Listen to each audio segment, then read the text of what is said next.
Hi people, இந்த video வந்து பார்த்தீங்கன்னா என்னோடய அவுட்ஃபிட் செக் வீடியோ. இந்த ட்ரெஸ்ஸு வந்து பார்த்தீங்கன்னா அந்த கடைக்காரர் இல்லைம்மா ரொம்ப ஷார்ட்டாக தான் இருக்கும் அப்படின்னு அவங்க சொன்னாலும் இந்த ட்ரெஸ் தான் வேணும் அப்படின்னு சொல்லிட்டு நான் வாங்கினது. வண்ணாரப்பேட்டையில் வந்து செம கலெக்ஷன் இருக்கும். இந்த கலெக்ஷன் வந்து பார்த்திங்கன்னா வண்ணாரப்பேட்டையிலேருந்து தான் நான் வாங்கினேன்.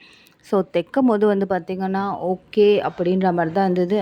கரெக்டாக அந்த ஷாப்கீப்பர் சொன்ன மாதிரி ரொம்ப வந்து பார்த்திங்கன்னா ஷார்ட்டாக தான் வரும் அப்படின்ற மாதிரிலாம் சொன்னாங்க. ஆனால் தைச்சு போட்டு பார்த்த உடனே எப்படி இருக்குது அப்படின்றத நீங்களே பாருங்கள்.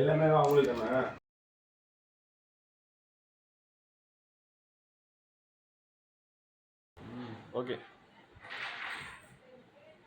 இந்த ட்ரெஸ்ஸோட ஃபிட் செக் பார்க்கலாமா எப்படி இருக்குது அப்படின்னு சொல்லிட்டு. இந்த ட்ரெஸ் வந்து பார்த்தீங்கன்னா ரொம்ப ரொம்ப பிடிச்சி நான் எடுத்த ட்ரெஸ்ஸு. மெட்டீரியல் பார்க்கும்போது வந்து பார்த்தீங்கன்னா எனக்கு அவ்வளோ பிடிச்சிருந்தது. அதுக்கு அடுத்து வந்து பார்த்தீங்கன்னா சரி இது நல்லா இருக்காது அப்படின்ற மாதிரி டெய்லர் சொல்லிட்டனால நான் விட்டுட்டேன். ஆனால் இப்போ போட்டுட்ட அப்புறம்